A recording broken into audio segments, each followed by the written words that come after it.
Assalamu alaikum students. Today we are going to discuss our chapter number 2, vectors and equilibrium. The topic of today's lecture is torque or moment of force, equilibrium and conditions of equilibrium. Now students, torque or moment of force, we can simply define the torque as the turning effect produced in a body about a fixed point due to the applied force is called the torque or moment of force. Now students, simple अपने moment of arm और force को हम torque की form में represent करने जा रहे हैं. तो सपोज हमारे पास एक वेक्टर है f लाइक दिस और एक वेक्टर है r, ठीक है, जो कि मोमेंट ऑफ आर्म है हमारा, ठीक है. जब हम r क्रॉस f को रिप्रेजेंट कर रहे हैं तो जैसे कि हम अपने लास्ट लेक्चर में डिस्कस कर आए कि a cross b is equal to a b sine theta, ठीक है, या फिर a cross b is equal to a into perpendicular component of vector b. तो बिल्कुल इसी तरीके से हम अपने इस फॉर्मूले को रिप्रेजेंट करेंगे. Means r cross f is equal to magnitude of r and perpendicular component of second vector which is f here. Okay, so r into perpendicular component of force on r. Now this is the equation number 1. Now students, अब आप अपने simple ज़रा इस triangle को देखिए. आप अपने force से जब एक फोर्स के हेड से वेक्टर फोर्स के हेड से एक परपेंडिकुलर ड्रॉ करते हैं तो ये एक ट्राइंगल फॉर्म हो रहा है, ठीक है, ट्राइंगल ओ पी क्यू. मैं अपने इस ट्राइंगल ओ पी क्यू को कंसीडर करता हूँ और इसके ऊपर सिंपल साइन थीटा का फॉर्मूला यूज़ करता हूँ, ठीक है. मैं क्यों यूज़ करने जा रहा हूँ ये डिटेल में हमने अपने लास्ट लेक्चर में ए क्रॉस बी में डिस्कस किया. तो हमें यहाँ बेसिकली परपेंडिकुलर कंपोनेंट चाहिए होता है, ठीक है. क्रॉस प्रोडक्ट में परपेंडिकुलर कंपोनेंट को हम रिप्रेजेंट करते हैं, ठीक है. इसकी डिटेल हमारे ए क्रॉस बी वाले टॉपिक में मौजूद है, ठीक है. नाउ तो सिंपल इस ट्राइंगल ओ पी क्यू पर हम अपने जब साइन थीटा का फॉर्मूला यूज़ करेंगे तो sine theta is equal to perpendicular upon hypotenuse. According to triangle O P Q we have perpendicular like this f perpendicular component, ये हमने इसका सिंबल रिप्रेजेंट किया और फिर उसके बाद divided by hypotenuse which is f here. So f find कर लीजिए या f परपेंडिकुलर कंपोनेंट हम फाइंड कर रहे हैं तो f perpendicular component is equal to f sine theta, ठीक है. Now putting this value into equation number 1 we get r cross f is equal to r f sine theta, ठीक है. Now students, ये जो n कैप है ये basically हमारे पास resultant vector है, ठीक है, और जो थर्ड वेक्टर हमें आउटपुट में मिल रहा है r क्रॉस f से ये वो है, ठीक है. यानी अगर हम अपने राइट हैंड रूल को यहाँ यूज़ करें तो अपनी फिंगर्स को r से वेक्टर f की तरफ मूव कीजिए तो जो आपका थंब होगा वो आउटवर्ड दिस स्लाइड आपको रिप्रेजेंट होगा, ठीक है. तो ये उस वेक्टर की डायरेक्शन है जो r क्रॉस f से मिल रहा है जिसको हम यहाँ पर टॉर्क रिप्रेजेंट कर रहे हैं, ठीक है.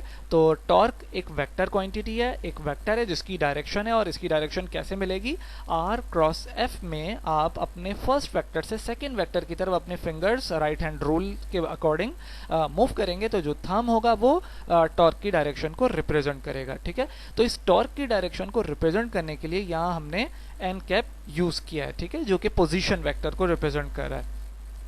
नाउ तो टॉर्क हमारे पास क्रॉस प्रोडक्ट है between moment of arm and force, ठीक है.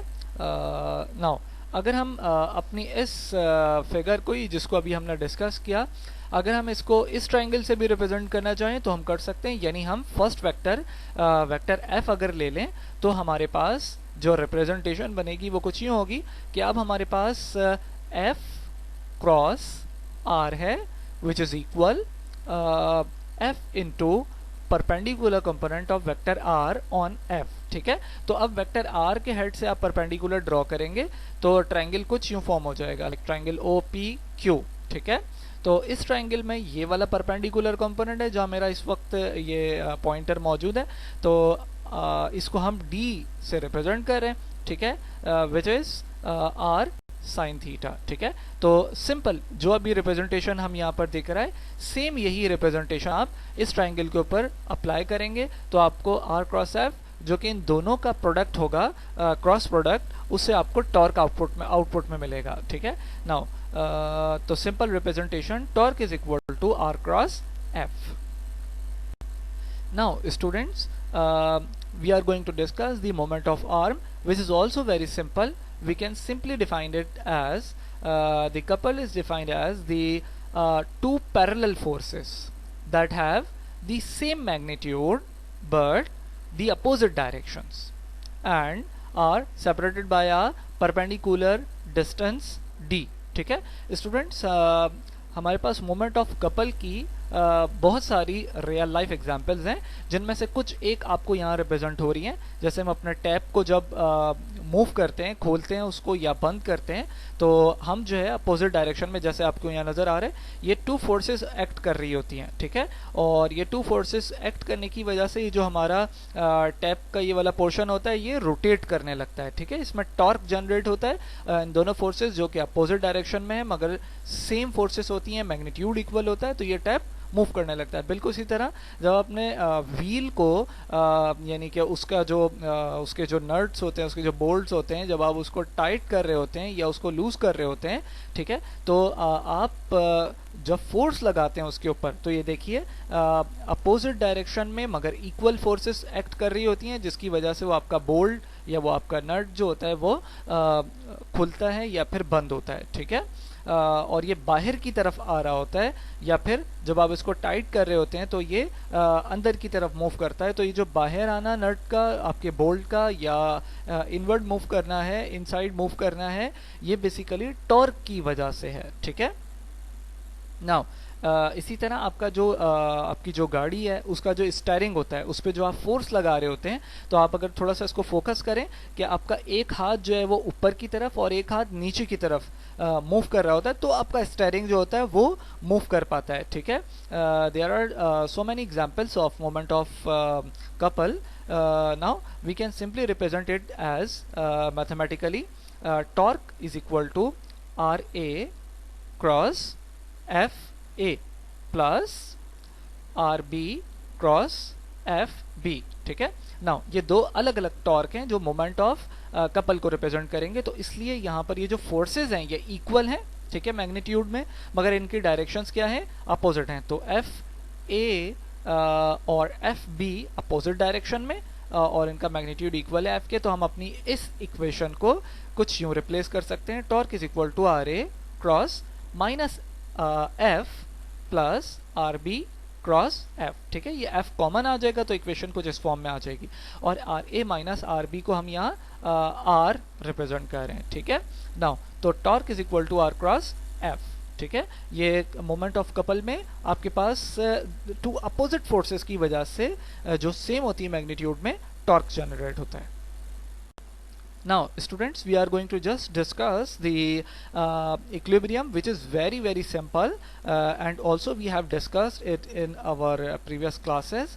So we can simply define the equilibrium as it is the state of a body in which under the action of several forces and torques acting together there is no change in translational motion as well as the rotational motion is called the equilibrium, ठीक है। Now students, बड़ी simple C to हमारे पास types हैं, basic types हैं equilibrium की, static equilibrium और dynamic equilibrium, ठीक है। Now we can simply define the static equilibrium as when a body is at rest under the action of several forces acting together, the body is said to be in static equilibrium, okay. Now dynamic equilibrium, when a body is moving at uniform velocity under the action of the several forces acting together, the body is said to be in the dynamic equilibrium. There are the two basic types of the dynamic equilibrium.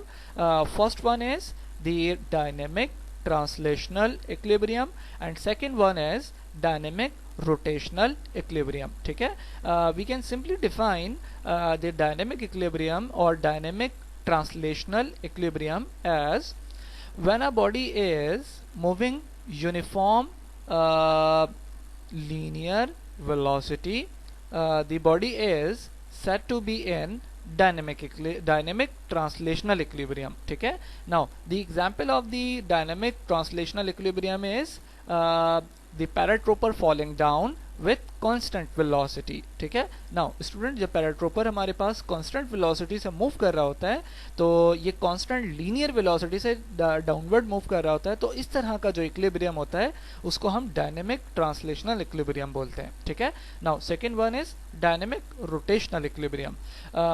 We can simply define it as when a body is moving with uniform angular velocity, the body is said to be in dynamic rotational equilibrium. ठीक है, now we have a simple example of dynamic rotational equilibrium as a CD or compact disc rotating in CD player with constant angular velocity. Students आपके CD room में या CD player में जो आपकी CD होती है, ठीक है, कॉम्पैक्ट डिस्क, जब वो मूव करती है, यानी कि जब वो प्ले होती है तो वो मूव कर रही होती है, रोटेशनल उसकी मोशन होती है, और इसकी जो मोशन होती है ये कांस्टेंट होती है, मींस के यूनिफॉर्म एंगुलर वेलोसिटी होती है. ठीक है, तो इस तरह का जो इक्विलिब्रियम है वो डायनेमिक रोटेशनल इक्विलिब्रियम को रिप्रेजेंट करता है. Now students, we are going to simple represent the conditions of the equilibrium. Now simply we have two conditions of equilibrium. According to first condition of equilibrium, we can say when the vector sum of all the forces acting on a body is 0, then the first condition of equilibrium is satisfied. ठीक है, now students हमारे पास like n number of forces हैं, F1, F2, F3 and so on Fn. इन सब का summation जब 0 के equal होगा किसी भी ऑब्जेक्ट पे, जब ये फोर्सेस एक्ट कर रही हैं, तो इक्विलिब्रियम की फर्स्ट कंडीशन फुलफिल होगी. ठीक है, क्योंकि हमारे पास वेक्टर F जो है उसके जो कंपोनेंट्स हैं, अगर हम उसको ब्रेक करें और उसको रिप्रेजेंट करें, तो अगर हमारे पास जो रिजल्टेंट है उसके टू कंपोनेंट्स हम रिप्रेजेंट कर रहे हैं, Fx एंड Fy, तो इन सारे कंपोनेंट्स यानी F कंपोनेंट्स के जितने भी पैरामीटर्स होंगे लाइक F1x, F2x, F2y, तो सारे x एक्सेस के समीशन प्लस सारे y एक्सेस के कंपोनेंट्स का समीशन ये भी इक्वल होगा 0 के. ठीक है, जिस तरह सारी फोर्सेस का सम इक्वल है 0 के, तो जो उनका रिजल्टेंट फॉर्म होगा उनके कंपोनेंट्स की बेसिस पर उनका समीशन भी 0 के इक्वल होगा, जिसको हम कुछ यूं हाईलाइट कर सकते हैं, the summation of Fxi is equal to 0 and the summation of Fyj is equal to 0. ठीक है, now the second condition of the equilibrium is also very simple. When the vector sum of all the torques acting on the body is 0, then the second condition of the equilibrium is satisfied. ठीक है, now students simple representation हमारे पास second condition की भी है, जिस तरह summation of all forces equal 0 होता है किसी भी ऑब्जेक्ट पे फोर्सेस जो एक्ट कर रही होती हैं उनका, और वो इक्विलिब्रियम की फर्स्ट कंडीशन को फुलफिल करता है. बिल्कुल इसी तरीके से अगर कोई ऑब्जेक्ट उसके ऊपर टॉर्क्स एक्ट कर रहे हैं, तो इन सारे टॉर्क्स का समीशन अगर 0 के इक्वल है तो हमारे पास ये इक्विलिब्रियम की सेकंड कंडीशन को फुलफिल करेगा. ठीक है, नाउ तो इसकी एक रिप्रेजेंटेशन यानी net torque is equal to sum of all torques is equal to 0 से भी हम दे सकते हैं. ठीक है, या फिर हम इसको कुछ इस तरह भी रिप्रेजेंट कर सकते हैं, sum of all clockwise torques is equal to sum of all anticlockwise torques. Okay, now students आज आप अपनी जो इक्विलिब्रियम की टू टाइप्स हैं, ठीक है, स्टैटिक और डायनेमिक इक्विलिब्रियम, ठीक है, उनकी टू एग्जांपल्स आप हमें रिप्रेजेंट करेंगे. ठीक है, thank you so much students, have a good day.